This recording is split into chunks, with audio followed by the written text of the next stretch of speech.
Allegiance. And begin.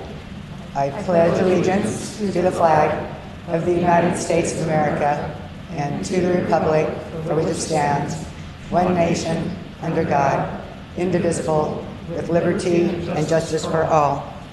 And if we could please have a few moments of silence for Cesar Peguero, who passed away in the last couple of weeks, and for Spencer Davis, the famous musician that passed away yesterday.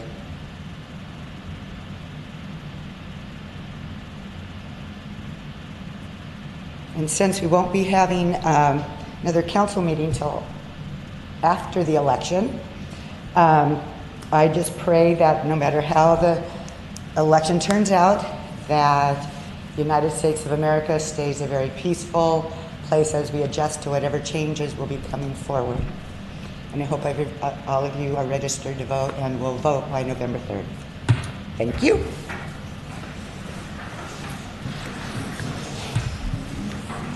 And the roll call, please. Councilmember De La Rosa. Here. Councilmember Lavelle. Here. Councilmember Ponce. Here. Mayor Pro Tem Cassidy. Here. And Mayor Marshall. Here. We're going to start with an announcement, Mayor, and I'm going to ask Harbor Master Oren to come up to the dais.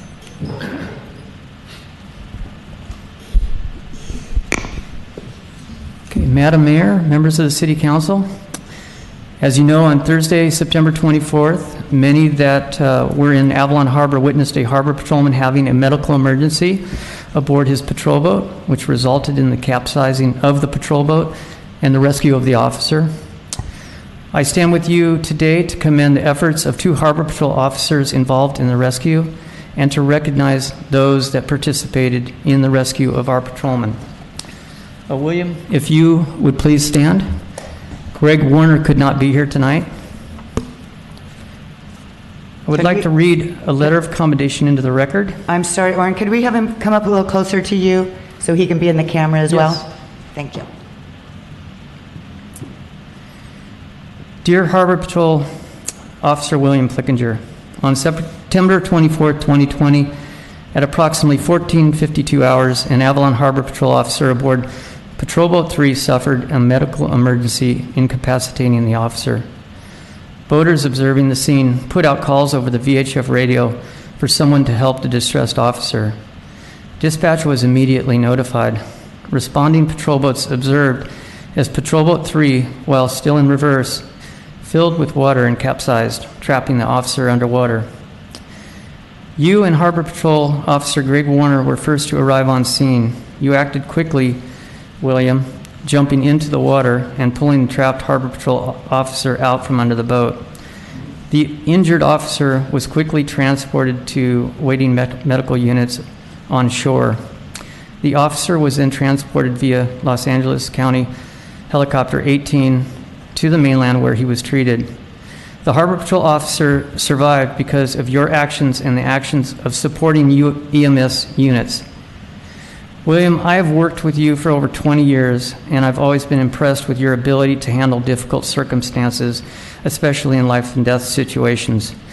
You are a valuable asset to Avalon Harbor Department, the City of Avalon, and our community. Your efforts and professionalism in rendering assistance to a fellow Harbor Patrol officer is exemplary to the Avalon Harbor Department. I thank you for your outstanding duty during this call.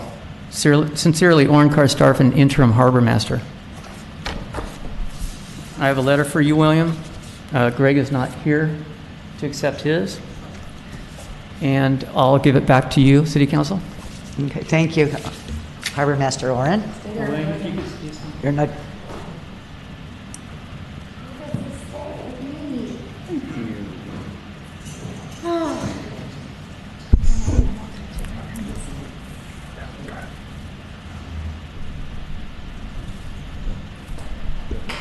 Hi. Welcome. Oh, William, it is my honor to present to you on behalf of the City Council of the City of Avalon a proclamation honoring your bravery and professionalism in serving the Avalon community. Your decades of education, training, and skill testing are complemented by your own perseverance, determination, and courage each time you face an emergency situation. You are an inspiration to those who work alongside you and those that you serve. We are proud to have you as a senior member of our Avalon Harbor Department. We are proud to have you as a member of our island community, and I am proud to call you my dear friend. Thank you from all of us to your day-to-day service and care for our community. Thank you.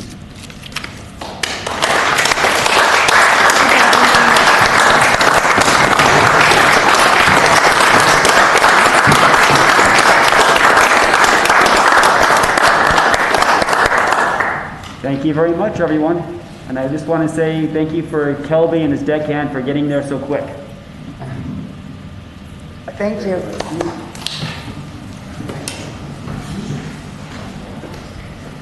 Denise, was Oren going to read this one too? Thought so.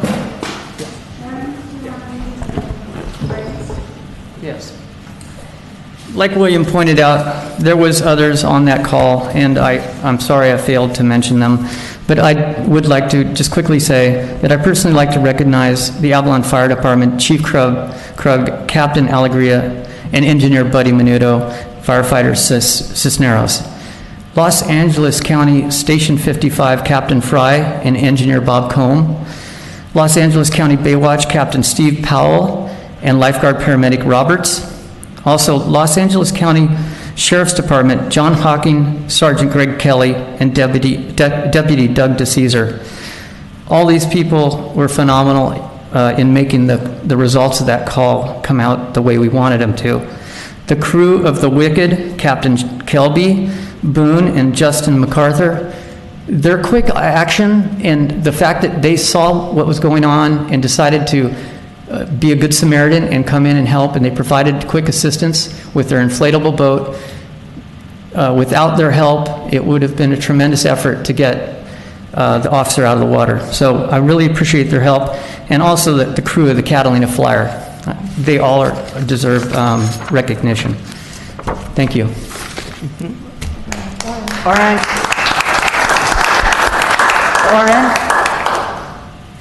Oren, one more time.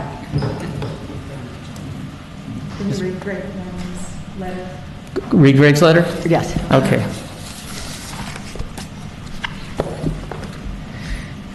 Dear Harbor Patrol Officer Greg Warner, on September 24th at approximately 14:52 hours, the Avalon Harbor Patrol officer aboard Patrol Boat 3 suffered a medical emergency, incapacitating that officer.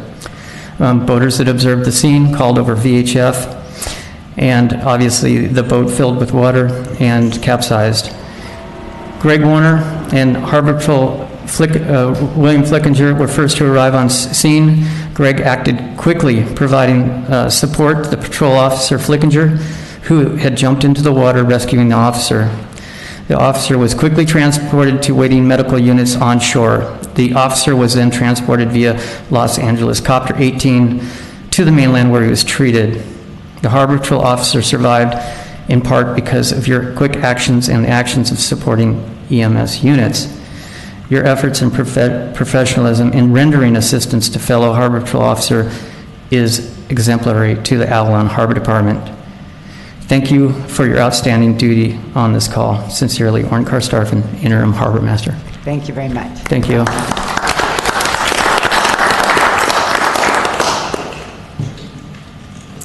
Okay, and our next presentation is Southern California Edison. And they will be discussed, I guess they're here. We're going to have the school introduce first the principal. Oh, is she here? Yes. Oh, my eyes aren't good. Before we move to Edison, Sorry. we'll ask Steve Hall to come up. Oh, you recognize me then.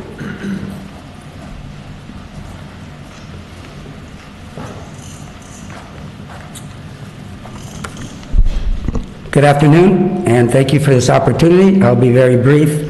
You might ask why I'm not at home grading papers, getting ready for school tomorrow. Well, we're here because we have a new boss in town, and it's not Bruce Springsteen. He's the other boss, dropping a new album this Friday. But we have a new boss up at Avalon Schools. So Mrs. Finley and I thought it would be cool and appropriate to introduce to the Avalon community our new boss, who comes to us from Lakewood High School with rave reviews, and our new Dean of Students, a former Avalon High School graduate. Wish them luck and let them know that we are here to support them in their very new and challenging positions. I can predict already they are going to be successful. They have gotten off to a great start, and we want to help them continue on that positive ride. We also think it's important to reach out to the community to see if we can help all of our students, especially those in need. I believe, just like Carlos Fuentes, the famous Latino writer, who wrote that education is best when it is supported by the private sector and made dynamic by the social sector. I think a great example of this is the City of Avalon's recent efforts to provide quiet learning spaces for our local elementary and middle school kids. I also think this is a great example of our town working together to help the school do its job better, the job of teaching children during a pandemic, which has really restricted what we can and can't do. This is a challenge I believe we can and should meet. So I started 9 principals ago with John Meyer, then came Mark next was Howard Feynman, then our local boy Matt Saldana, followed by Sally Gregory, next was Joe Carlson, followed by Angie Gonzalez, and then Chris Lounsbury. So now it's my honor and pleasure to introduce to the Avalon community our new principal at Avalon Schools for this school year, Miruna Lascar.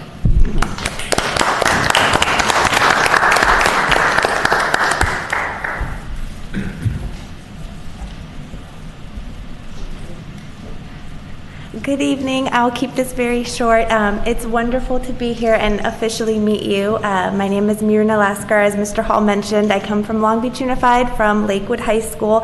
And I just wanted to give a few highlights from the start of the school year. So I know that this is an unprecedented start to the school year. And I can't say enough how thankful I am for what the city has done in terms of helping us with our students who needed childcare. Like, that is such a feat to undertake, and it has been tremendously helpful. I also want to thank our community partners, the Rotary, everyone that has reached out to help us get supplies, particularly because that makes the biggest difference for our kids who need the most resources. And this time affects all of us, but we have to remember that in an equity lens, it affects those that need the most. And so I feel my personal vision is that we are only as successful as a school in terms of how we serve those that need us most. And so looking for the equity lens, I want to just thank the council so much. And then also I want to introduce our new dean. I'm so excited. Ms. Peguero is a veteran of our school and comes with a wealth of knowledge. And so I just wanted to give her a moment to give you some feedback too. Great, thank you. It is such an honor to be able to serve our community and our students in this new role. I'm so excited.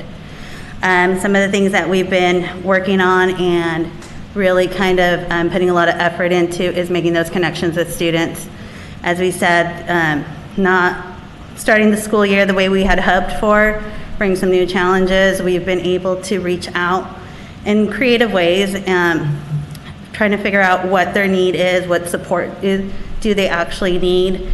Is it emotional? Is it social? Is it tech issues? Is attendance, the missing work, the Canvas? I mean, it's a whole bunch of different challenges that our students have been faced with, from our little kindergartners all the way up. So I'm so excited just to keep working and really giving back to my community. Thank you, and welcome both of you to Avalon. Yes. Or Emily. Okay, thank you. And thank you, Mr. Hall.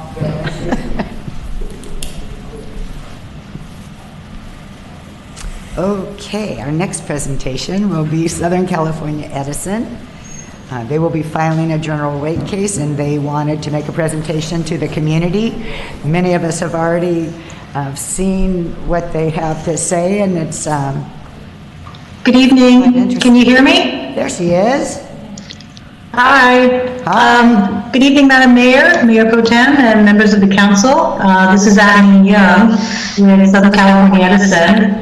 And I am joined this evening by Jim Burkle, who's the Director of Generation, and Cooper Cameron, who's a senior advisor with the Regulatory Affairs and Compliance Unit. So the SCE team is here this evening to provide information about our water general rate case application. Jim will start with providing some introductory remarks, and then Cooper will follow with the presentation. Thank you. And with that, I'll pass it over to Jim. Yeah, well, thank you, Adeline. Well, good evening, council members. My name is Jim Burkle, and I'm SCE's Director of Generation. So I have responsibility for all of SCE's electrical generating facilities, which includes Pebbly Beach Generating Station. I also have responsibility for the propane, gas, and water distribution facilities and operations on the island, which are the only places in SCE's system where we provide these services. As Adeline mentioned, we're here today to talk about our upcoming water rate case where we intend to file with the Public Utilities Commission. So in this filing, we will seek approval for a significant increase in water rates to cover the costs of serving water on the island. We intend to make this filing later in the month of October, and that would really just kick off a public process that we believe will likely last 1 to 2 years, if not longer, before a final decision is issued and new rates. I'm sorry, I'm getting an echo. And new rates, if any, are implemented. So we anticipate a number of stakeholders will participate in the proceeding, and that may even include the city, and we certainly welcome that. We'll also talk a little bit later on how island stakeholders can participate in this proceeding. So across SCE's system, we have 3 different customer bases that we seek to collect money from to provide essential services, and 2 of those are unique to the island. So SCE's main customer base is, of course, our 5 million electrical service customers. That includes our electrical customers on Catalina. The second customer base that we have are the 1,400 gas customers on Catalina, and we look to them to pay for all the costs of that system. And then finally, there's the 2,000 water customers on Catalina who we look to pay for the cost of the water delivery. And what we've seen is that the cost to serve the small water customer base has far exceeded the revenue we collect from customers, hence triggering the filing to increase rates.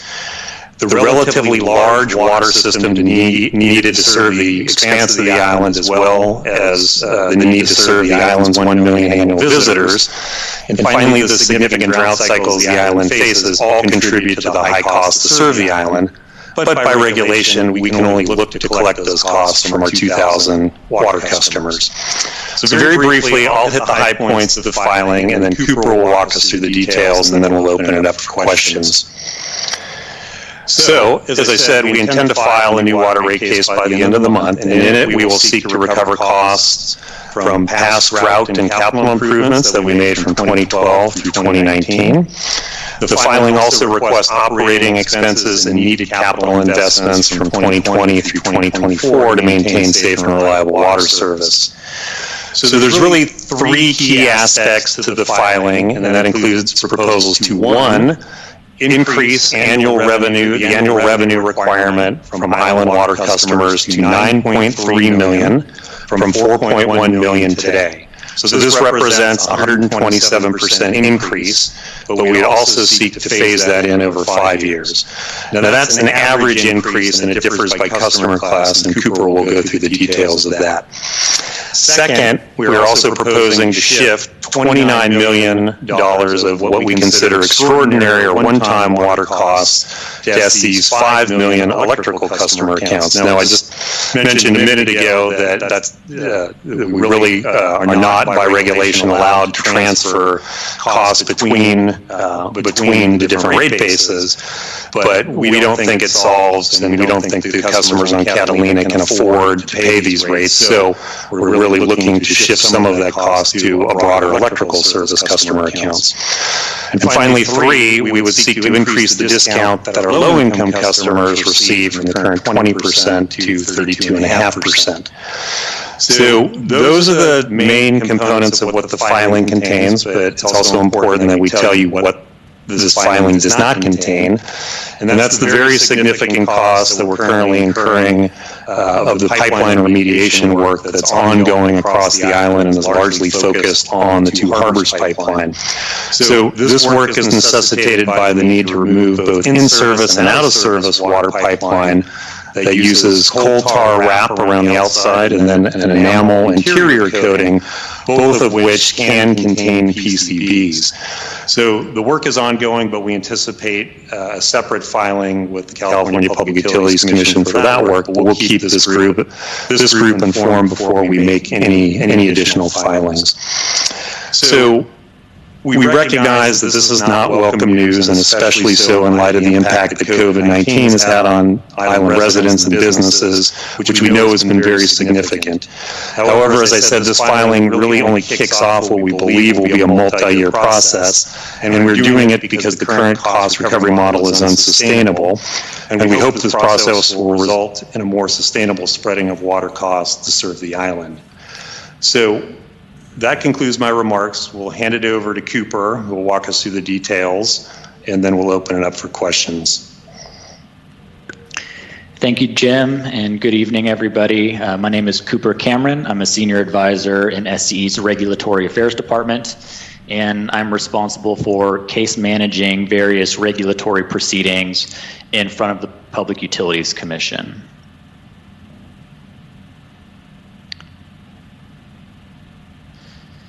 So just wanted to start with a little bit of background to help folks understand what a general rate case is. And it's basically a legal process where the Public Utilities Commission authorizes the rates that a utility is allowed to collect from their customers to recover their costs of service, including a reasonable rate of return. It's a thorough and transparent process with many opportunities for the public to participate, and we'll show those on the next slide. And as Jim mentioned, it's typically a 14 to 20 month process for water utilities. And however, it's worth noting that our prior GRC took 4 years to resolve. So it is a thorough process, and there's sufficient opportunity for all parties to participate and make sure their voice is heard. And these are some of the ways that customers can participate in the proceeding. For everyone's sake, I won't read them all out, but I do want to point out this web address, cpuc.ca.gov/PAO. That is the Commission's Public Advisor's Office, and that's where you can go and get much more information on all these different ways you can participate in the proceeding, whether it's at public hearings, or submitting a comment or a protest, or just subscribing to an email service to make sure you're informed of anything that happens within the proceeding.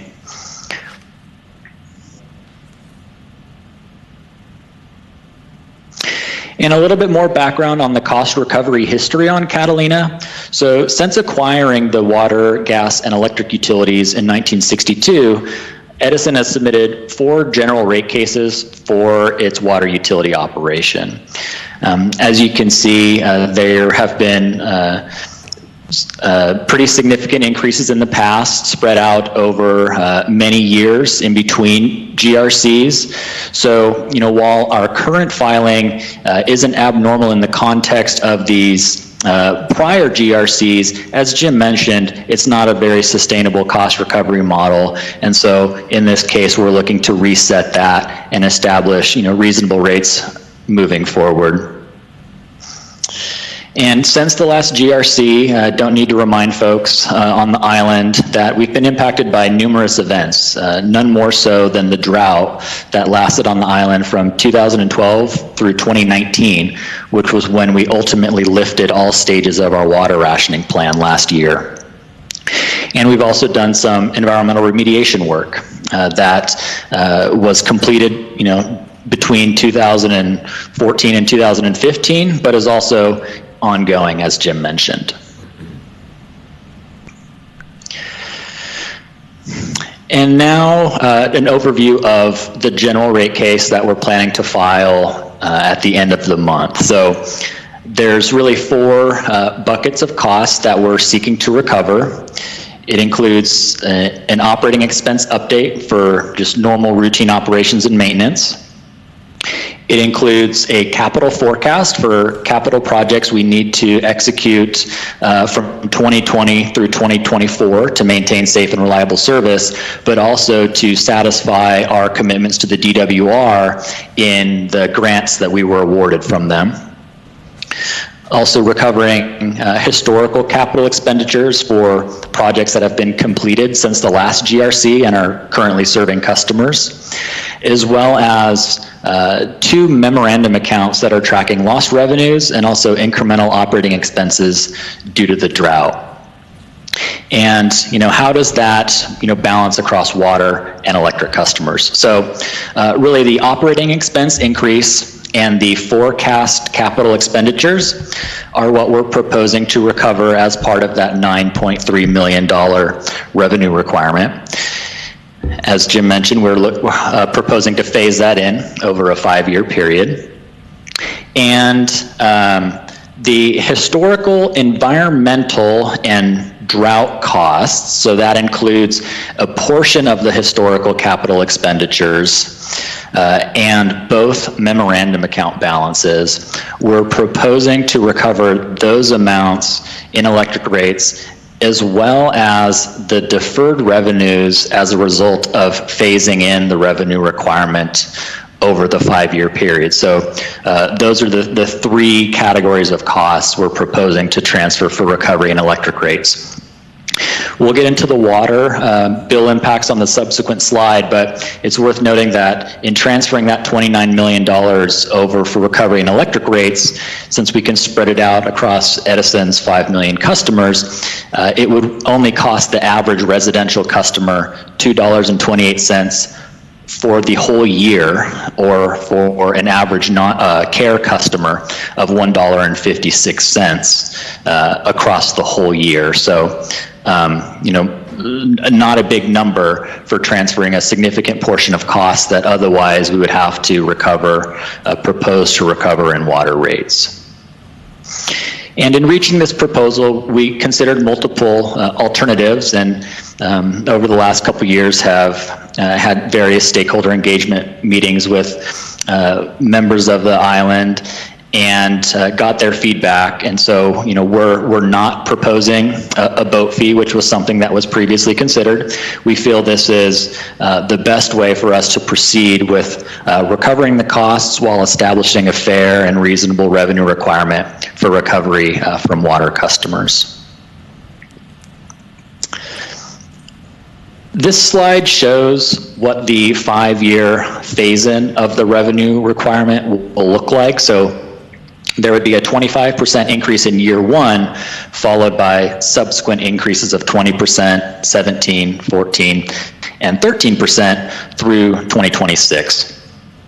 And then you can see the progression, and really what this does is it stabilizes the rate increases and avoids rate shock in year 1. So instead of passing through 127% increase in 1 year, we can spread it out over 5 years and provide a more stable progression of rates that we hope will allow customers to better plan for and budget for future water rate increase and just the costs of water service on the island. And in that table down at the bottom, you can see what the current average monthly water bill is for the 3 main customer classes, what they are now, what they would be proposed to be in year 1, which would be 2022, and then increasing each year up to 2026, which would be year 5.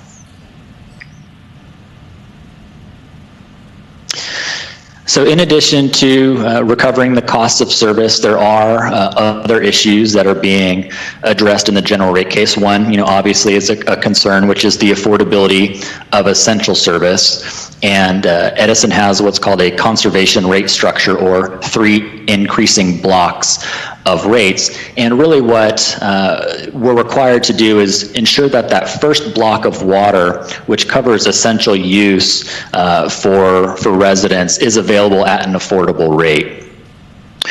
We're also proposing to increase our CARE discount to 32.5%, which aligns with the discount currently offered in our electric utility, which is up from the 20% that's currently implemented.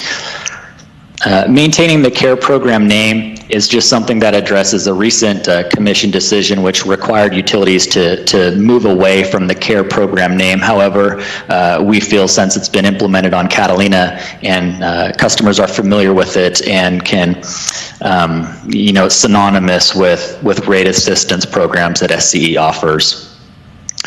The other thing we're doing is discontinuing what's called a decoupling program, which sort of separates the revenues you collect from the water you sell. So we're moving away from that mechanism and moving to what's called a Monterey style RAM, which basically allows you to true up for the difference in rates you collect using that conservation rate design versus the rates you would have collected using just a flat uniform rate design. Other things we're doing, we'll discontinue the use of common plant and transition to an operating rent structure. And what that does is actually reduces the near-term and long-term costs to water customers. So common plant would be for projects that benefit the water, gas, and electric utilities. So for facilities that all three utilities share, a percentage of those total costs would get allocated across the three utilities. By moving to an operating rent structure, we can reduce what that amount is currently and also just allow for a more even budget item moving forward and sort of protect water customers from future capital costs that might get allocated to them. And then the last thing we're proposing to do, which is starting to recover future costs of removal of water facilities as part of our depreciation expense. Really what that is for water facilities where we have an obligation to remove that facility once it is no longer sort of beneficial to the public, we incur a cost to do that, and those costs would be recovered from water customers. What we're proposing to do is spread that amount over time, so when the time comes to do that project, we already have some funds built up. In doing that, we are proposing to keep the depreciation rate that is currently authorized the same. So we're not proposing to increase the rate, just how what we recover under that rate would include sort of normal depreciation of assets that are currently in service, used and useful, but also the future cost of removal of those assets. And then just a quick look ahead at some of the other items that SCE has open at the Commission currently, which is not included in the general rate case.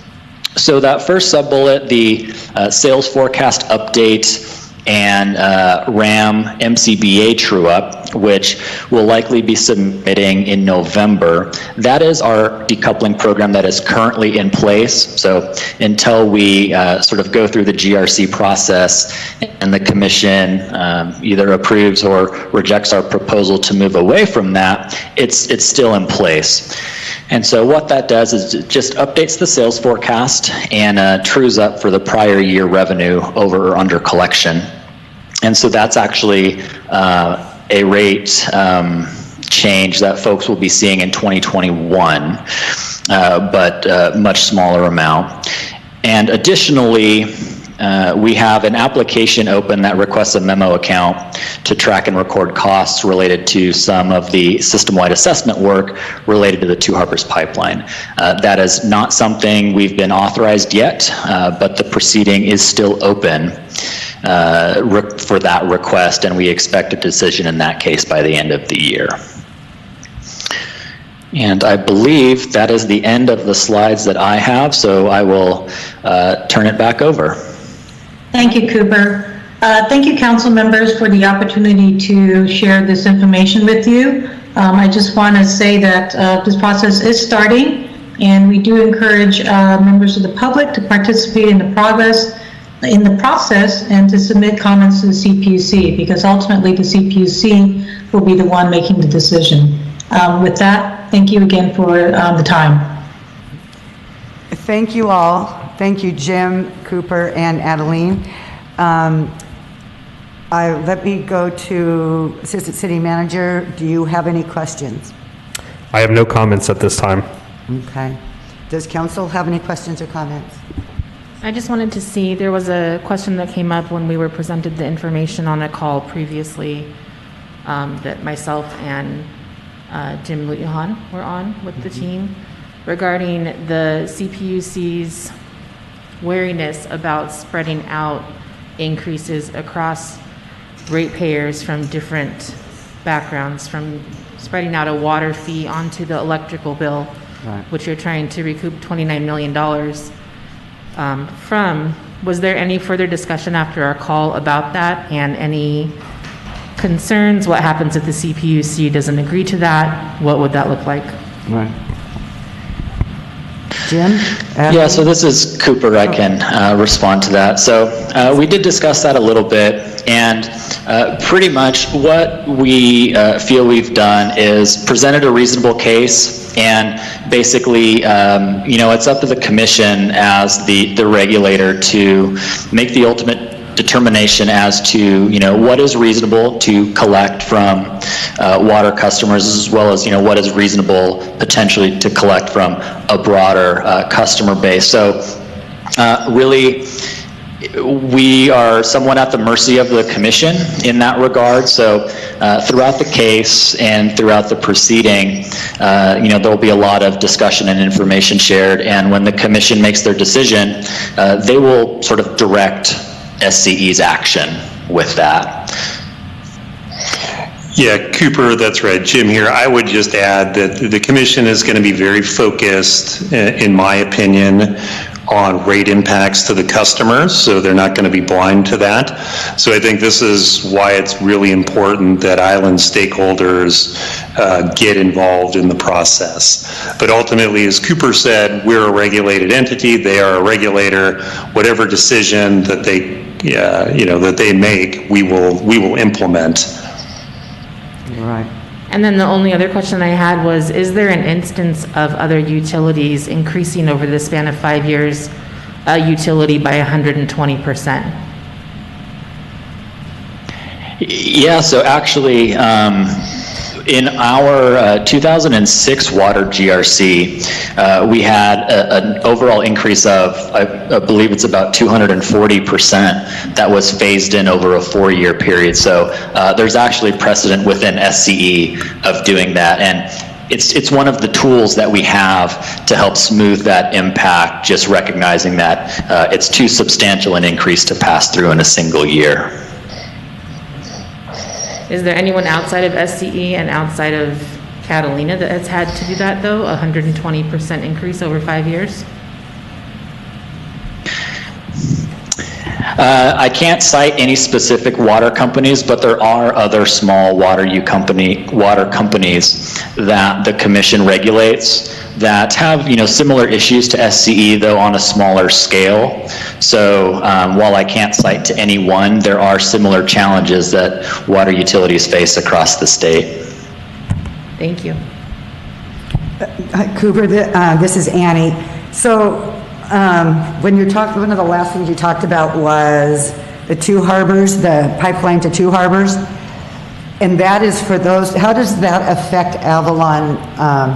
Is that water that's going to come all the way from Avalon to there, or is it going to? Where do those costs go? Who are those put on the backs of? Yeah, so really our service territory is the entire island, and we basically have a system-wide rate across that whole service territory. So the costs for that project, if it were authorized by the commission, or for whatever cost it would be the same rates that folks in Avalon pay. Similarly, like investments within the Avalon system, those would be costs that customers on the west end of the island pay as well. So there is a single rate structure across the whole island for all customers. So when you're talking about the 1,400 gas customers and the 2,000 water customers, that includes Middle Ranch and 2 Harbors and all that? For water, it does, yes. The gas system is limited to just the city of Avalon. We don't have any gas facilities outside the city of Avalon. Okay, and I have one other question. So because you said, 14 months to 2 years, what if it takes, like that one rate case took 4 years?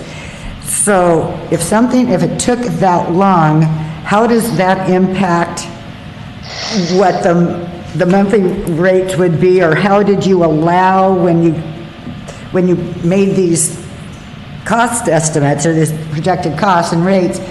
Do you figure on, okay, it's going to start in 2 years, or how do you stretch that out?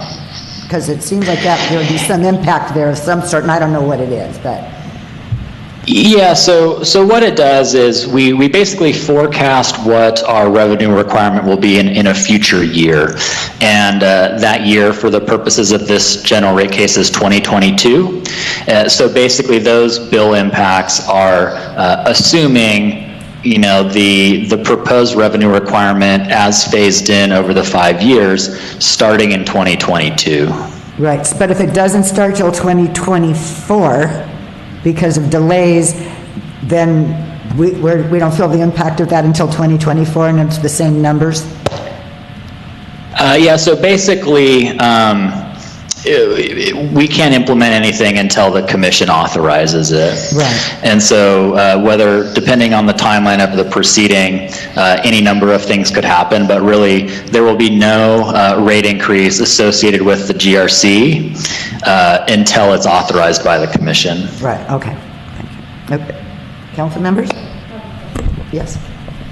For your CARES discount program that you have, whenever this does pass, will you revise the qualifications for people if we're still seeing impacts of COVID? Yeah, that's a good question. So I know as one of the COVID protections that the commission has put into place is we sort of suspended those sort of reviews of currently enrolled care customers. And so that'll remain in place until the commission lifts it. And then after the commission lifts that protection, if and when they do, then it will return to the usual process of having to periodically recertify your eligibility for the CARE program. Thank you. I have a couple comments. Councilmember De La Rosa actually had a great question in our meeting, and I was hoping you were going to ask it, but I'm hoping it's okay that I re-mention it. And that is that the request, I believe, was to receive a copy of the cost specific that is associated with what you're trying to recover, and that be a specific line item listing of capital improvements or infrastructure upgrades. And that, as I was about to ask that same question, I realized that really what we need to do is the City of Avalon needs to apply to become a party to the case, as well as I would like for all individual council members to become a party to the case as well. And I know we were once before, but I don't remember the process of doing that. So if we could potentially sidebar with city staff after the meeting and get all of the council members individually as well as the City of Avalon listed on that would be great. And then so cost recovery, the next item would be, can you guys from Edison, I know you can explain this better than me, can you take a few moments to explain to the community how it works that you can recover costs associated with water you did not sell because we were required to be under phase 1, 2, and 3 water rationing? Yeah, absolutely. And before I answer that, I want to address the first part, which I remembered after that conversation, which we do actually have a public website on sce.com/regulatory where customers can access regulatory documents. And so we absolutely encourage participation in the proceeding. and the city should join as a party. I do want to just make a note that by becoming a party, you are formally engaging in the proceeding. So it's likely something just the city would have to do as a single entity. Otherwise, individuals would be obligating themselves to things like drafting testimony and participating in evidentiary hearings. So I'm sure as the city investigates, you'll make the appropriate decision for the participation in the case. As to the second part, basically the way the commission works is when it establishes a revenue requirement, it determines that that's the amount of revenue the utility needs to collect to maintain safe and reliable service to customers. So basically, the mechanism where they allow utilities to, encourage, or mandate water restrictions to meet state goals, the commission doesn't want, it wants to make sure that utilities still have the resources they need to operate safely and effectively. And so they provide what's called a memorandum account, and ours is called the Lost Revenues Memorandum Account. It's a mechanism that utilities throughout the commission's jurisdiction use. And so basically what it does is it just allows us to track the costs that are below what was authorized, just to maintain that that revenue requirement that is considered safe and reliable, or required to maintain safe and reliable service, excuse me. Okay. Any other questions? Do you have anything, Michael? I just had a clarification. You had mentioned that you were looking to build this case on a couple things that you just mentioned, and I just wanted clarification. There were two things that you had identified. One was the mitigation efforts on the backside of the island with the coal, the pipeline, and then the COVID-19 response. Is it Edison's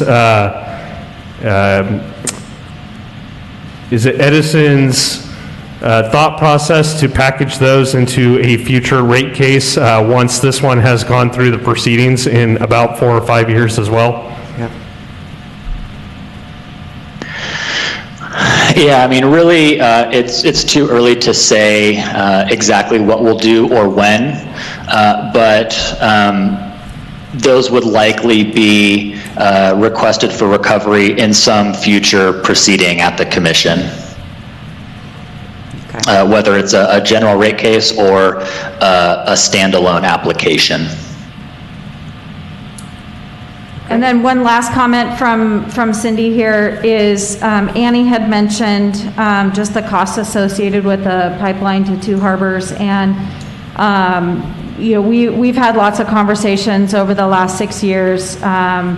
One being the million-gallon tank, one being the the unfortunate well intrusion at Howlands and the rebuilding of that, and then another one being the desal unit that we put here in Avalon. And so I just wanted to point out that all water ratepayers participate in all of those projects, whether it's servicing only Avalon like the desal unit, or only Howlands for that we all share those costs. So we had these conversations before when, Hamilton Cove was talking about, they're not on the desal unit, and that wasn't really something that benefited them at the time. And now with our Prop 1 funding, that will benefit them in the future. But I think it's important to recognize that we all across the island share each of our expenses, which also helps to bring those expenses down for each of the ratepayers. Okay. Jim, Adeline, Cooper, do you have any other comments?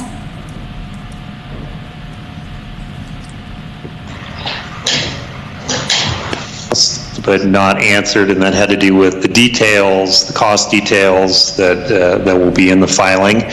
When we make the filing, it will be public.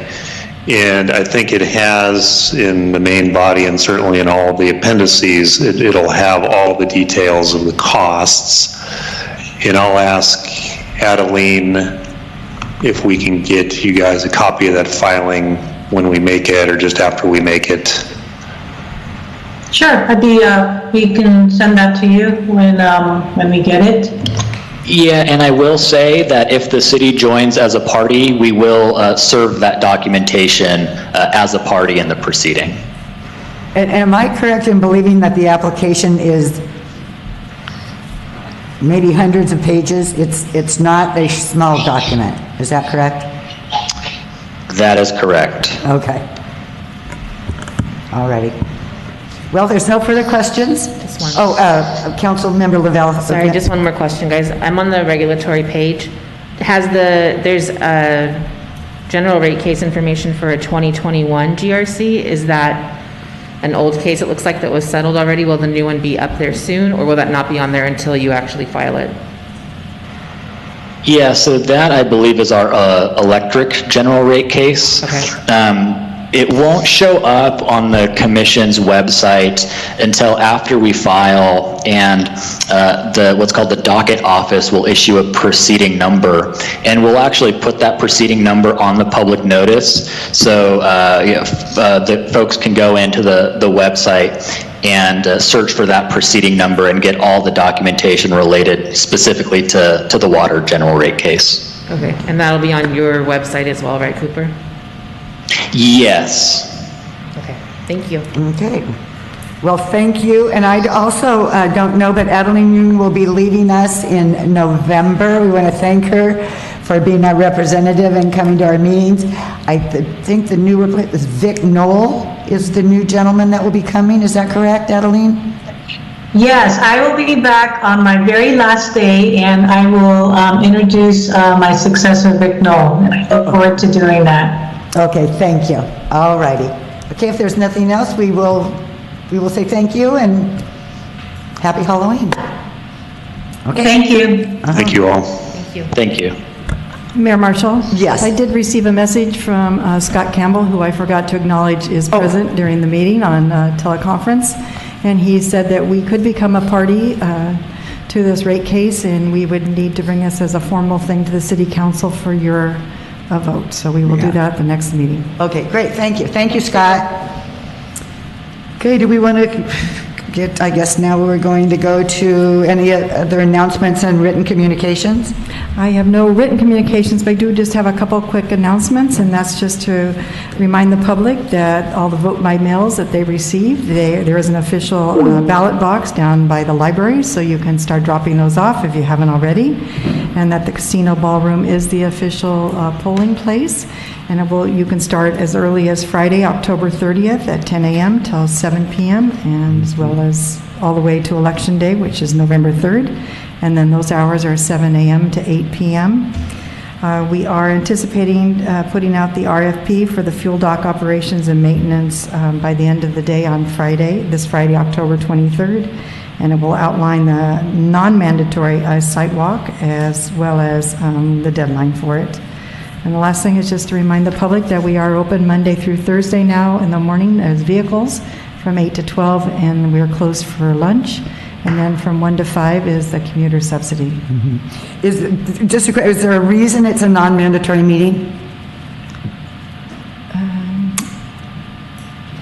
Is it because of COVID or I mean, the people that come, if we get people from the mainland, do they have familiarity with the location and just how the system works and all of that? I mean, I know that's all. Our first thought was yes, because of the COVID situation and in our past when we've had mandatory versus non-mandatory, so. Okay, just wondering, okay. Alrighty, department head reports. I think the RFP is going to be so detailed that I bet you they show up. Oh, okay, all right, and here comes Bob Greenlaw. Good evening. Good evening. Bob Greenlaw, Director of Public Works. We got 4 items to report, mainly about some projects that we've been working on. We're making progress on the pump out float replacement project. At November 10th City Council meeting, we'll be requesting authorization to solicit bids for the float. This project will replace the float and its equipment in its entirety. It's funded with a grant from California Department of Boating and Waterways. The schedule is to have it built and installed by next April. Nice. We're also working with a local contractor on a negotiated proposal for cleanup behind the K-rails on Pebble Beach Road and Casino Way. This work will be coordinated with the Santa Catalina Island Company, and the contractor will provide equipment and labor that will supplement the city's forces. And recall that we've already purchased the fencing, and it's out there along the roadway, ready to be installed. So that should all be done before the end of this calendar year. Public Works crews are preparing for the storm season right now, where you'll see them cleaning the drainage facilities around the town. And also, harbor maintenance is starting to move the floats, and the harbor master can give you a further update on that. And then also at the November 10th City Council meeting, we'll be requesting additional allocation of CDBG funding that will be added to the ADA ramp project, and that one was put on hold because of the COVID-19. So we'll also present a revised project to increase the scope of that work, and the extent of that project is going to be on 3rd Street. So 3rd Street at Catalina, 2 ramps there, 3rd Street at Clarissa, and then we want to attempt to increase the scope to add 2 ramps at Descanso at 3rd Street, and so that whole area will now allow disabled or people with luggage or strollers or whatever it is, better accessibility. Okay, any questions? Sure. So the Crescent Stairs, just remind me, we put that project on hold? The Crescent Street? Yes, and then so now we're anticipating that will be funded by OES, okay? And so we're working out the last details with that. We did receive a positive response on some of the DSRs that we had written for that, the last storm event that we had. And so we had the beach sand actually get reimbursed. That was good news, and that happened last week. Okay. So we're starting to see some of those funds come in. Okay? Go ahead. So that's another important project there. Right. There on Crescent. And then the East Whitley property, when are we stopping? So the contractor should be vacating that property in the very near future. And then you'll see us bring the package to you with a few alternatives. Remember that we had proposed that one remodel, but I also want to bring some alternatives to you for a little bit lesser remodel. Okay. Great. So you have some alternatives to consider as we move forward. Thank you. I know you got a lot on your plate. To fit that in a budget. Yeah. And I guess, Denise, would you like to make the announcement about Mr. Greenlaw? Because it's on the agenda. Well, it's an agenda item. Oh, yeah, that's right. That's right. Okay, well, yeah, that's right. This is his last official day. Oh, okay. Before he retires. Last official. But I'll be back tomorrow. Yeah, I know. Thank you. Providing we approve the contract. Captain Hockey?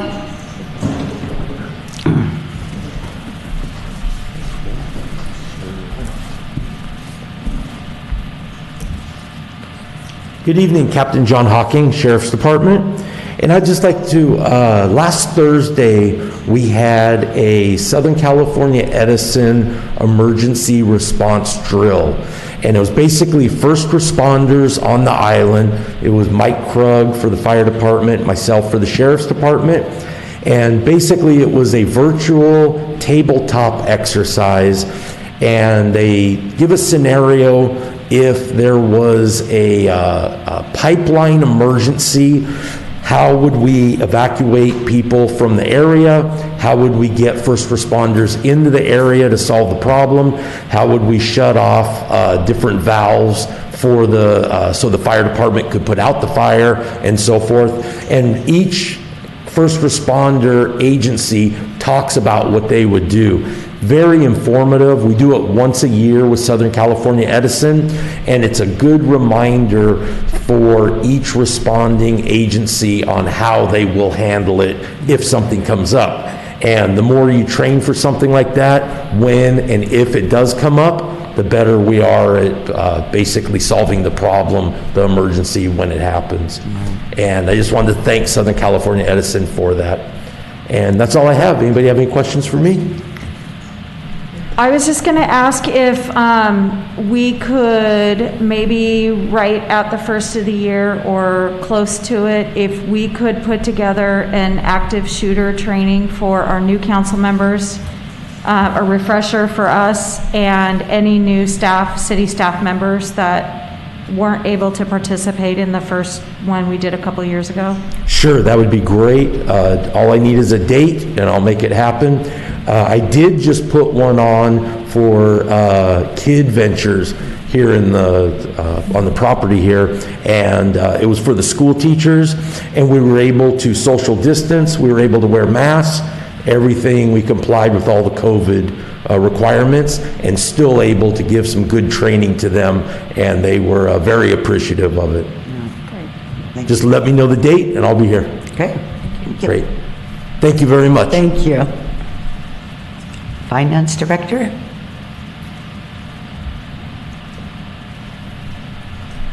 Evening, Mayor and Council. I just wanted to provide a real brief update with the revenues that are coming in for the month of September. We look to be on track. I'll have a more detailed presentation at the next council meeting, just with a revenue update, but just want to thank the people that have already paid. It makes forecasting for me a lot easier when I see those early numbers come in strong, so thank you to those businesses. The only other thing is I have auditors on site for our fiscal year 20 financial audit. So they will be on site next week. So if you see more people in finance than usual, that's probably why. And hopefully we'll have that reported out around the end of the year. But that is all I have in finance, unless you have any questions. Council, questions? No, thank you, Matt. Chief Krug?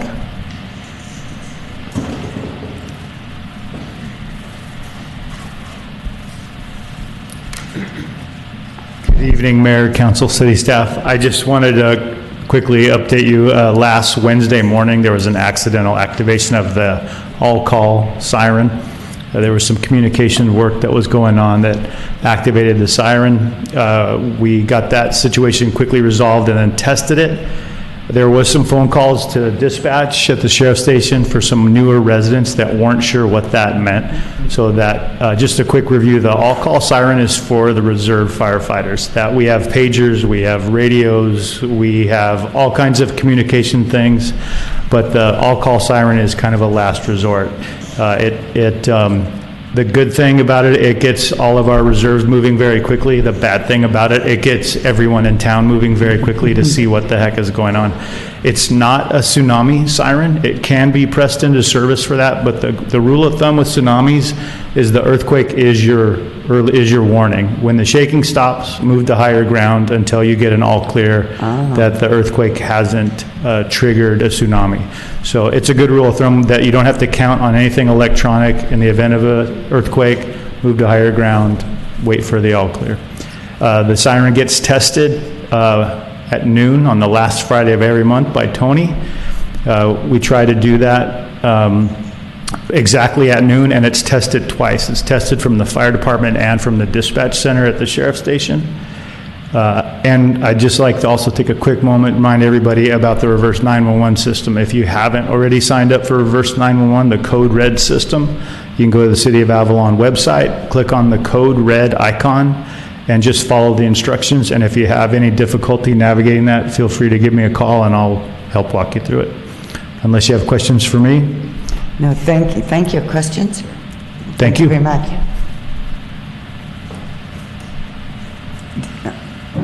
Harbor Master? Yeah, Bob had made reference to the float removal. I just wanted to let you guys know that in November, we're going to be getting the Barbara Pearson dinghy dock out, and that's over by Wet Spot Rentals. We do post that dinghy dock ahead of time to let folks know they can move their dinghies. About the same time, we put in a string line after Jay's moorings come out. That string line serves as your place to put a dinghy for long-term storage. Should you not want to keep it at the pier or the casino dinghy dock or one of our other docks that has the 72-hour limit. So there's a 3-day limit on our dinghy docks. You have to be aware that if you see the red tags on your dinghy painter, make sure you break those tags, because we just want to know that somebody's looking after the dinghy. The end float did get taken out, and the club dinghy dock will be scheduled for removal in November as well. Thank you. Community Services? Good evening, Madam Mayor, members of the council. Just a few updates to the Recreation Department. LA County has given us the ability to work with our cities to open up some of our playgrounds. We made the decision last week to open up the playground across the street at Kids Park. You'll notice signage out there. A lot of signage relates to how many people could be on it. 4 people on the structure at any given time, 12 people total in the area. There's queue areas, there's entrance and exits, mask required, 30 minutes, a limit when people are waiting. So that's all posted. I watched it pretty closely over the course of the weekend. It looked like we had a little bit of use, not a lot, which I think is probably for the best. We decided this Friday we would like to open up the playground with the same signage posted at City Park, so the structure we have there. And then also open up the swings. We felt really comfortably that we could open up one, if not both. I haven't measured out what the distance between the two of them, but at least one, if not both of the swings, with signage there as well, masks need required. But we will keep Kanabe Park, the play structure, closed. Smaller area, a lot of exposure to visitors. We just don't think that social distance will take place at that particular. I have a question. So there is signage out there as to, as I watch a dozen kids playing on the, I'm just making sure that there is signage out there. There is definitely signage up there, yeah. Okay. So, we also would like to open up JMF, and so we want to do it in a supervised fashion. I went back to the Yacht Club. I was able to get them to redirect some of the funding that they had put in for our youth sports program. We missed our soccer program in fall. Looks like we're going to miss our flag football program, which should be starting in the next couple of weeks. So redirecting some of that money to go into staffing. And initially, we're going to be up at JMF starting this Saturday from 12 to 4. And it's basically for families to go up to throw a ball around. You can go up in pairs and throw a ball around. We're using the protocol that county has for youth sports training. It's really limited in what you can do.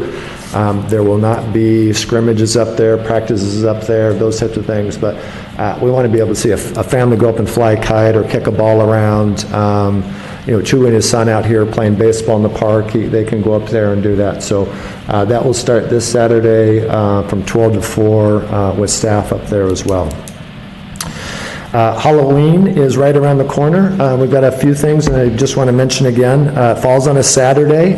We are going to start the day at 3 o'clock on Brinkley Stage. From 3 o'clock to 4 o'clock, we are going to be collecting bags that started like this, but will be nicely decorated, and we'll have somebody up there that will collect those for a decorating contest. It's something that we've done at Fall Festival year after year, and we wanted to continue with that. We'll also be taking pre-carved pumpkins for a decorating contest.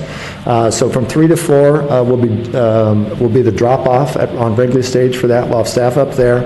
It'll be judged during that time. At 4 o'clock, you can line up for the parade, the golf cart parade along Casino Way. We'll have staff there as well. Social distance parade, don't get out of your cart. We are judging for best overall themed cart and family, best youth costumes, best adult costumes. We have first, second, and third prizes for all the bags, pumpkins, and the parades. During the parade, we'll have our mayor, and I'm looking for one other person. If I've got a volunteer here, if not, we'll get somebody else that will be handing out little bags of candy to anybody that's participating in that. We will judge during the lineup, and at the end of the parade, we'll give awards out on Clemente, and people will disperse at that point. So I think I said at last meeting I would be willing to. Okay, super. The second You one. got you down, thank you. We'll chat and figure out a spot on the parade route that makes most sense, but yeah, I'd love to have you out for that. And I think that covers that. Any questions for me? Food pantry, we took a 2-week hiatus on that. It opens, it's back open tomorrow from 11 to 1, and then it's going to go every 2 weeks through November. We're going to kind of evaluate whether it's going to continue to go every other week or weekly. A phone number had been given out for those that are in need, more need than just every 2 weeks, and they did receive a few calls last week. They didn't receive any the previous week, so we're trying to assist where we can. We've pretty much turned that back over to the church with the numbers that we're seeing, but just want to announce that it's open tomorrow from 11 to 1. And the prime timers exercise class on Mondays and Wednesdays at 9:30 is excellent. It's free. It's stretching by Carla Lupo, and it's fantastic. And on Friday, because of limited funds, they're going to start this Friday. It's $5 to do the class, and it's very well worth it. Great, yeah, and that's another program brought to you by the Catalina Island Yacht Club, funding for some senior programs. So. Yeah, wow, they've Great. been very generous. Great, thank you. Thank you. Okay. Michael Palmer? Yeah, good evening, Mayor, members of council. Mike Palmer, Assistant City Manager. I just have 2 quick updates. One of them was I just wanted to give an update on a grant effort that we've been undertaking. We recently received grant funds from Caltrans and the California Coastal Commission to develop a sea level rise and climate change plan. And essentially what we're looking to do is look at how sea level rise and climate change will impact the city's coastal resources and infrastructure, and then to develop strategies to address those. We have had our second technical advisory committee meeting earlier this week. This group is made up of a number of community stakeholders. They have met. They've been reviewing some survey questions and helping to guide what this comprehensive public input process is going to look like. And I have 2 dates to announce. One of them is on the 27th of October. We're going to be having a limited in-person meeting. Obviously, we're going to be limited just because of capacity constraints and social distancing measures that will be implemented, but we'll be having this in-person meeting at the Avalon City Council chambers.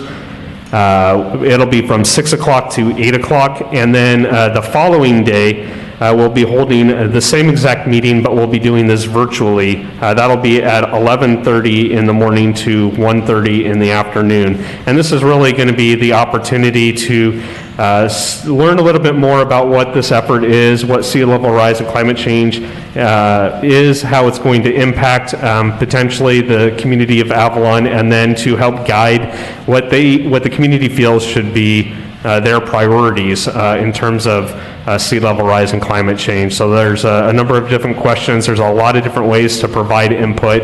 You can either fill out surveys. You can go onto a website that will go live tomorrow, and we'll have that posted here at City Hall as well as the city website, and we'll be promoting that as well. So I just wanted to talk a little bit about that, and materials will be in English and in Spanish. So hopefully we get a really broad representation of the community. And then the second thing that I wanted to talk about just real briefly was council had asked when the CUP business license item would be addressed. Tomorrow's planning commission, the commissioners will be considering the approval of a resolution to recommend city council consider replacing the current regulations regarding short-term rentals from a conditional use permit to a business license. Depending on how that goes, that item would then be brought back at the November City Council meeting for consideration. Well, let me ask a question, depending on how it goes. I mean, I know we've all discussed this. If it doesn't go well there, I still don't think there's a reason you should delay it coming to us. Right? I mean, we've all kind of discussed about that whole license thing. So depending on, I don't know what the depending on is. I just think if it's going to be delayed anymore, we just bring it up and we make the decision. I appreciate the work that they've done, but I can't imagine why it would be not forthcoming. Well, the action hasn't happened, so that was the only stipulation there. Yeah, and so mine is if there's a total disagreement or whatever's going to happen, then let's just bring it up to us. Okay, so it's not delayed any longer. Okay, thank you. City Manager? I think Scott Campbell has something to report out. Yes. Upon receiving some of the ballots, some voters had some questions about the special tax and sunset date. So the city has sent postcards to clarify the information because the full text of the measure was not in the ballot guide. The Measure H special transportation tax is basically a round-trip fare. It's not to exceed $2. So $2 is the most it is, back and forth, $2. The measure sunsets in 20 years, or when the debt is paid off, or if the voters in another election decide to cancel that tax. We sent one postcard. Information is on the city website, and we'll be taking ads out in the newspaper this Friday and next Friday, both in English and in Spanish, just again clarifying that so that voters know. And that's all I have to report. If tomorrow night the Planning Commission would not look favorable upon the thing, then what we would have them do is adopt a resolution recommending that you not do it. You can take that information and then you can just go ahead and override their recommendation and vote on that if you want it. Thank you, and I think City Manager has a clarification. Just a clarification that the sunset of that is 40 years, not 20 years. And I'd like to clarify. Oh, I'm sorry. And I'd like to clarify. That's 40 years, I'm sorry, I misspoke. That's okay. I'd like to clarify that I don't believe the city sent out the postcards. They were not sent out. No, our office sent that, the office of the city attorney sent it out. That was paid for by our office. So the city did not incur any cost in the postcards or the ads. I took care of that myself. And if a citizen in Avalon has not received that postcard, there's a good reason, because the LA County Register Recorder's Office still has you as a physical address and not a P.O. box, so you have not updated your records yet, and we've gotten about 200 of them back already, so. Okay. I got mine. You really need to update your records. Yeah. Also, and that information again is on the city website, and the postcard will be in the newspaper the next 2 Fridays, again in English and in Spanish. Okay. And again, you said, and help me Denise, he used the term round-trip fare, and it's not a round-trip fare. It's for those. No, it's for those landing in Avalon. Correct. It's $2. It goes up steadily. Remember, it starts at 50 cents and then it goes up. But it's $2 for when you land in Avalon. Yes. So if you were taking a round trip trip, it's only $2. If you're just coming to Avalon and you never leave the island, it's $2. Exactly. So it's not a round trip. Okay. Okay. Thank you. And now we shall go to the consent calendar. Does the oral communications first? Does council have reports? Oh gosh, boy, I'm thinking about you and your game, you know? I'm sorry, what's the score? Thank you, Annie. I appreciate you trying to get us out of here in time to watch the game. What game? Michael's favorite team is playing tonight, the Los Angeles Dodgers. Go Tampa Bay. Oh my goodness. It's some dangerous territory. Okay, go ahead. Just to report that I attended the League of California Cities online conference and got some great inspiration just in terms of kind of reacting to COVID, and some more meetings to watch still, so we'll be watching those over the next few weeks, but there were 2 full days of actually really great content, so I was excited to attend that. A question just for the city in general and the department heads, if we're seeing already a number of bookings and sellouts for hotel properties coming up for New Year's Eve, but with no events happening and no indoor anything happening. I'm just wondering if we're anticipating what that will look like on New Year's Eve in Avalon and what people are planning to do. So I don't know if we want to come up with a plan of just at least having enough response on the streets to be able to do that, if there's anticipated activities that are outdoor and socially distanced that are going to be happening. if the chamber has anything planned yet. The chamber has Nothing planned. Right. So, but I'm just curious if we're anticipating seeing a sellout event type weekend without an event, what that means for people on the street at midnight, and is that going to be a hot mess?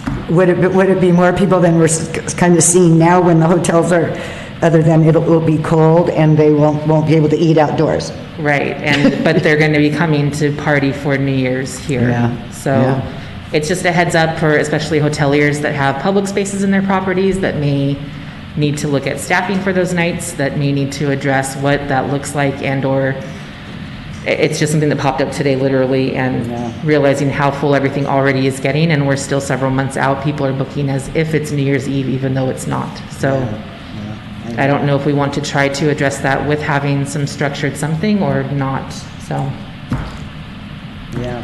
That's a great comment. I wonder, and have no basis for this, but wonder if folks are making their reservations just in case something magical happens in the next 2 months. And I know a handful, I can't say most, but a handful have taken away the leniency that was once given for reservations and cancellations. So when COVID began, most everybody on the island was giving, just, okay, let's just, refund, cancel your reservation, refund you, whatnot. But now I think that at least I know for sure a handful of hoteliers have removed those leniencies and are back to regular policies. Yeah. So I wonder if people are booking just in case something magical is going to happen at the last minute, where LA County's going to reduce the requirements. I know a couple of restaurants are closing down for a couple months as well, so I hope the public knows that. Probably after the New Year's, I would assume, or have you heard before? Oh, during. I know that the chamber has put out a request to all the restaurants to see who's going to be open, and then we sent out an email also to all the ones that have been dining outside to see what they were doing, and we're just starting to get responses back. We will be meeting with them either by phone or in person also. Okay, thank you. Just putting it out there as it's, it's becoming evident that I think it's going to be a busy week end, and just making sure that we're all prepared for that. And then census-wise, has been a really fun roller coaster the last 2 weeks. So they've stopped over the last 2 weeks the census 3 different times. I think the last stop was the final official stop, but we have another meeting tomorrow. So there's a call that the census is having with press tomorrow that we've been invited to attend, and so I'll be on that call to see if there's any additional census taking that will be happening, and if not, what any necessary steps are that may be happening next. I want to thank the Recreation Department, especially Tricia, heard that it was open and available again and managed to get another 17 people to respond to the census on the last day, the official last day. So Dan, Tricia, thank you so much for your efforts with that, along with everything else that you guys have been doing. And then just everyone that's been so helpful along the way. So, but it sounds like right now the national count is at 99.98%, which is amazing, and I think slightly unexpected. We'll see if that is what information is given tomorrow on the call with the actual Census Bureau and see what they say. So that's what I've got. Otherwise, go Dodgers. Yeah. No ranting this time. I also attended League of California Cities annual conference. It's the oddest thing to do is to go to a conference while you're working virtually, and realize that you're talking to a guest and they can hear you on the other side. But it was very informative. To see the other communities that are in the same boat that we are in, and us being unique in our issues, it's a great experience. Did you do karaoke in the evening time? I did not. That's where I had gone to a caucus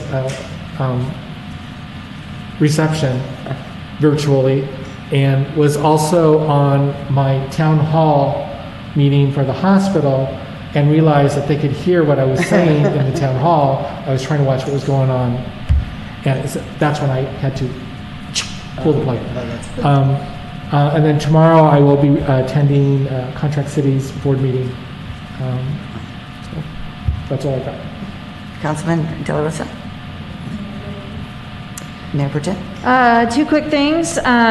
With my colleagues from the Gateway Cities and San Gabriel Valley COG, we had a Zoom meeting today with Congresswoman Grace Napolitano, who represents our neighbor in 32nd District, as well as obviously California itself in DC. This was another opportunity for us to advocate for local funding and additional funding for transit in the next federal transit bill. And she also was an advocate for keeping the census alive, so we wanted to thank her for that. But for me, it was a very moving experience. The Congresswoman has 34 years and counting as an elected official, and for me, it was a real honor. It's one of the many women who I feel honored to have met during this process. So that was a great part of my day today. Second to that, not necessarily a rant, but want to make the point very loud and clear regarding Wi-Fi. I moved to the island about 14 years ago, and one of the biggest topics at the Chamber of Commerce level, as well as at the City Council level, was discussions over the concern of good Wi-Fi in town. And of course, during that time, it was just becoming popular. Internet in general was kind of iffy. But here we are now, all these years later, and we have threefold the number of persons requiring Wi-Fi connection and or bandwidth in some form. While I know Catalina Broadband has upgraded their systems with significant capital improvement, our community is still reeling over not enough. The Chamber and many businesses in the community, such as some vacation rentals and hoteliers, are beginning to market our community and the city to become a Zoom destination. And that means bring your kids who are virtual, bring yourselves who are virtual, come to our community, enjoy our Indian summers that we have, this warm weather, we have the warm water, and come to our destination. Our infrastructure with internet cannot handle much more, and the time is now to find solutions. We need to work towards increasing our internet connection for the island, not just for our visitors, but primarily for our businesses whose business is interrupted with the lack of cell and internet connection on the island. And now our students that need appropriate connections to function. We simply cannot keep talking about this. We need action. So I would like to propose that we establish a group of individuals and stakeholders who are committed to pushing forward bettering this infrastructure. This means lobbying AT&T and Verizon, as well as looking at other alternatives for our communities. While again, Catalina Broadband has done a lot, we need cell towers upgraded and additional bandwidth established. I would love to see another council member join or agree to join in these efforts.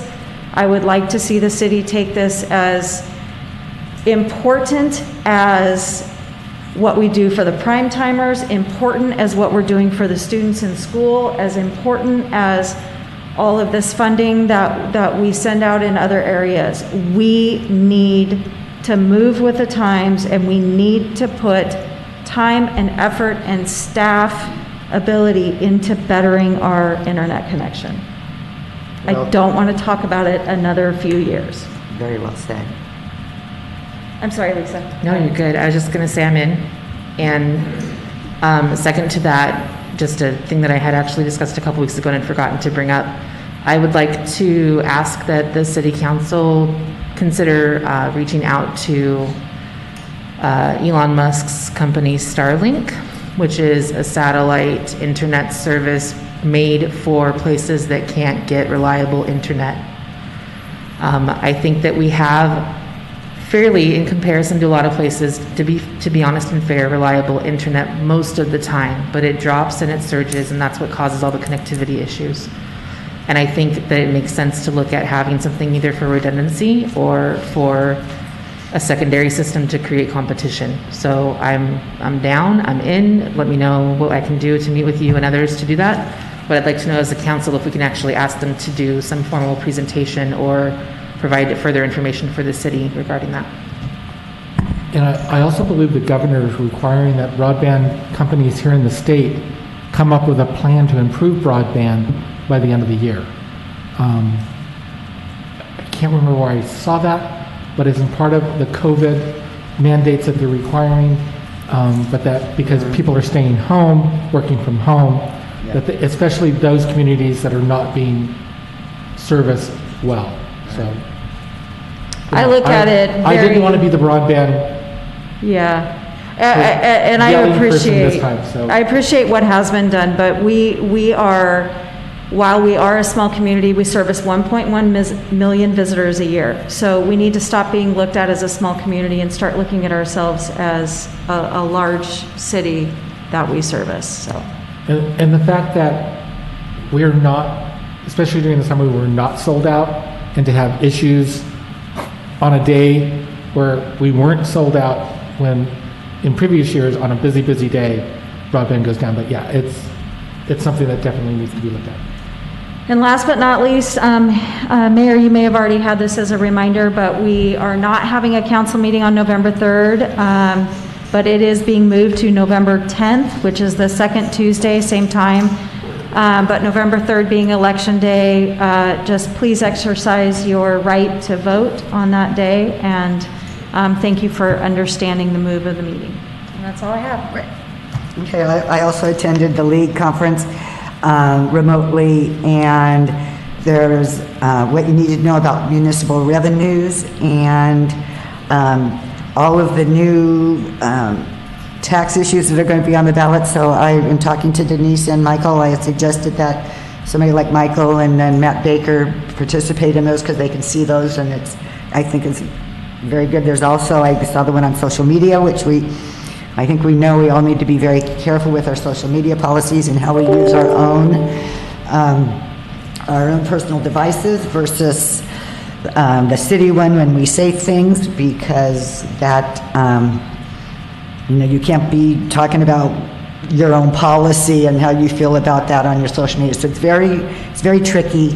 But anyway, and I'm sure you all got the social media policy that we have in place. Also, there's a coastal cities group that I was listening to, and their big push is, with all the sea level rise and all of this stuff, the Coastal Commission is saying one thing: you have to have a plan for the next 20 years, and you have to do all this. Well, they're saying, hey, we need to work with the Coastal Commission, and they were, some of the people were in that meeting, to say, you have to plan smarter and more incrementally than just saying this is what it's supposed to look like in 20 years, because it's also an ever-changing document and that kind of thing. So that was also very interesting. And then I had the SCAG meeting, Association of Governments, and they were just talking about the future of commercial property and how that will be utilized in the future and that kind of thing, which doesn't have a lot to do with us, but anyways, it's kind of interesting. And that's all I have. And so now we can go to the consent calendar. I think we have to go to oral communications. Dang it. Oral communications. This is an opportunity for people in the public to address the city council. You will be limited to 3 minutes and no action will be taken. And this is on non-agenda items. I have no comments. Excellent. Okay, let's move to the consent calendar. We Go have ahead, Denise. 6 items this evening on the consent calendar. The first one is minutes from the October 6th regular city council meeting. Second one is warrants, and to approve the total disbursement of $824,794.23 for the time period of September 26th through October 9th, 2020. The third one is to adopt, this is for the GAN appropriations limit, to adopt a resolution establishing an appropriations limit for fiscal year 2021 pursuant to Article 13B of the California Constitution. The fourth one is to adopt a resolution approving and adopting the amended Conflict of Interest Code pursuant to the Political Reform Act of 1974. And the fifth one is to adopt, this is the second reading of this ordinance, is adopt an ordinance of the City of Avalon amending Article 4 of Chapter 2 of Title 10 of the Avalon Municipal Code regarding sustaining an increase in cross-channel wharfage, and noted that it has a sunset in the ordinance of June 30th, 2025.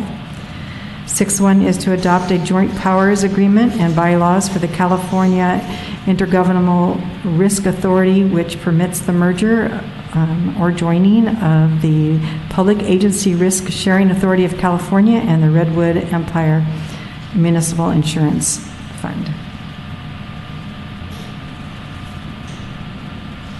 Better known as PARSAC. Yes, our insurance. I didn't know what all it stood for until this. I'll make a motion to approve items 1 through 6 if there's no items to pull. I'll second. Comments? Call for the vote? All ayes. Okay. Item number 7. Okay, this one this evening is on the general business because it is required per CalPERS, and it is you approving the contract for Robert Greenlaw to be our interim Public Works Director. We will be actively, it should have been posted today, recruiting for a new Public Works Director. We are very sad to be losing Bob, but he keeps telling me he's going to be around. The changes of this is that he will be an hourly employee. He will no longer be a non-exempt, or an exempt employee, I should say, and he is on very limited hours, and he wants to see a lot of projects through still, and we will actively be recruiting, as I said, and at that point, Mr. Greenlaw will have to officially leave the city. But today is his last day as a full-time employee, and we are hoping that you will adopt this contract. Does anybody have any questions? And staff worked very closely with BB&K to make sure we followed all the guidelines from CalPERS. Yeah. Questions or comments? Okay. And I will make a motion to adopt a resolution appointing Robert Greenlaw as interim Public Works Director pursuant to the 180-day waiting period exception in accordance with Government Code 75 blah blah blah, and approve and authorize the city manager to execute the employment agreement. Is there a second? I'll second. Okay. Comments? Call for the vote. All ayes. Item number 8.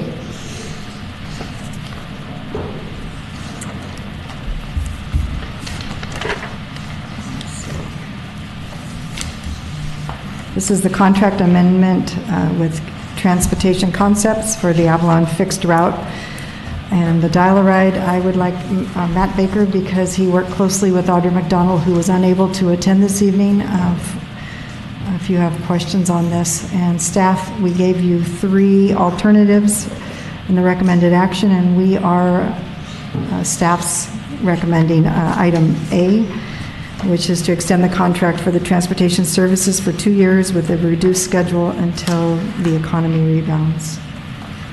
And this would be with a limited service.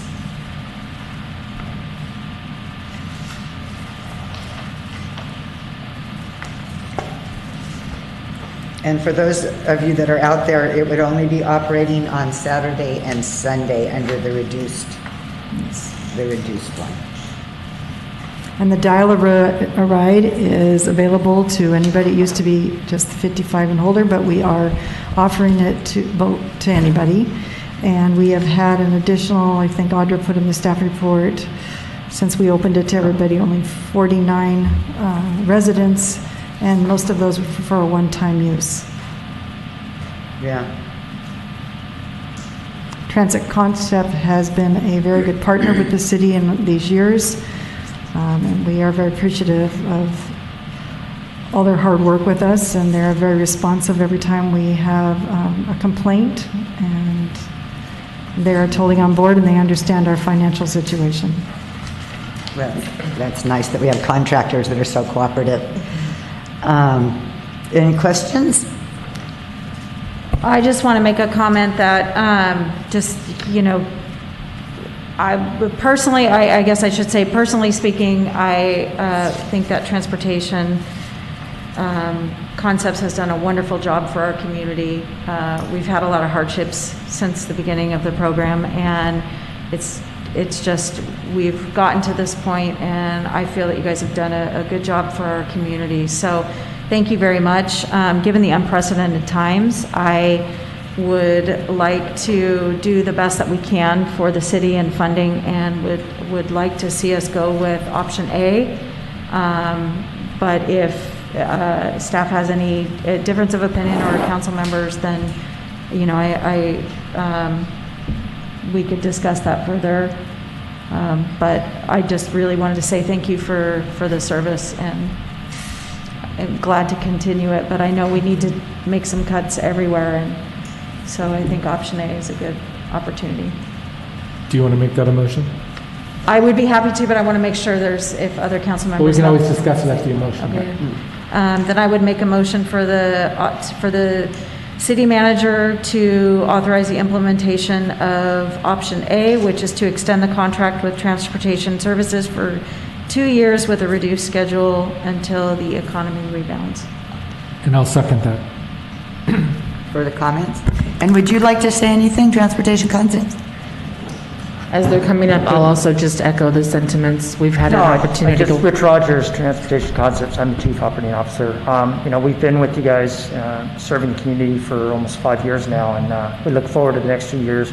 We know with this pandemic, all the difficulty that everybody's faced. We face that in other cities throughout Los Angeles County, and it's, you know, our role to be your partner. We looked at our pricing, we reduced our rates because we know, because revenue's not there. Hopeful that as time moves on, we'll be able to get the service back up, and we'll be able to see the visitors coming back. But I thank you for your kind comments, and we look forward to the next 2 years working with the city. Boy, transportation has just been hit so rough in all forms. It's absolutely insane. So, and just curious, what impact is that, because I don't know what your staffing levels were here, but what impact does that have on the employees that you have over this way? Well, we won't eliminate a position. What we're going to do is we'll move a position. We have a supervisory position that will move back into as a driver. So there won't be any layoffs or anything of that sort. So we'll do the best that we can. I mean, obviously our goal, with the economy and everything that's going on, is we want to try to keep our people and do the best that we can. So we just have to get creative with our scheduling and make sure, maybe the hours get adjusted a little bit for every employee. But ultimately, we want to go ahead and make sure that we keep them gainfully employed. Because we do believe that, although this doesn't seem like it right now, it is temporary. And eventually we are going to get back. Well, I appreciate your efforts to work with your staff. That's very lovely. Well, thank you. Yeah, Thank you. Okay, if there's no further comments, there's been a motion and a second. I just wanted to add a comment to say, to echo the sentiments that Councilmember Cassidy mentioned. We've had an opportunity to work with their team over the past year in terms of transporting groups and working with them outside of the regular transit schedule, and it's been so easy and wonderful. So thank you guys very much for the service you're providing both to the local community but also to the visitor community. Oh, so they'd still be able to carry on with those kinds of things, those special... Well, if groups are back again, yes. Special, small, little, under 10, or whatever. Okay. All right, motion is second. Call for the vote. All ayes. Okay. Well, I don't believe there's any more city business, so I will... Wait, you're going to go to the hospital, right? Yes. Okay. So I'm going to adjourn the city council meeting, and we'll say goodnight, Tony, probably twice. Chairman? Are you going to let me run the meeting this time? That's why I said chairman. I'll call to order of the Avalon Municipal Hospital Board of Trustees. Roll call, Denise. Trustee De La Rosa? Here. Trustee Cassidy? Here. Trustee Marshall? Here. Trustee Lavelle? Here. And Chairman Ponce? Here. Presentations? We have none. Thank you. Oral communication, Michael? I have none, sir. Anyone out there? All right. I will have to say, I'm hearing that there's a lot of there's been a lot of calls recently. I have a scanner, and it is amazing the number of ambulance calls we've had recently. It seems like, sadly, but that is up. Anyway, so thank God they're there. Yes. Okay. Consent calendar. There are 2 items this evening on the consent calendar. We have minutes from the September 15, 2020 Avalon Municipal Hospital Board of Trustees meeting. The second one is the CEO's report from September 2020 and the CFO's August 2020 report. Any discussion? I'll move to approve. Second? Any other discussion? Call for a vote. All ayes. Any comments from trustees? No, thank you. Then we're adjourned. Thank you. Good job. Thanks, guys. We're adjourned? We're done. We're done. All right. What time did the game start, or did it start? It started at 5. Oh, it started, What is okay. the score? Dodgers are up 2-1 in the top of the 5th. You are currently the only person in this conference. Oh, but night, Scott.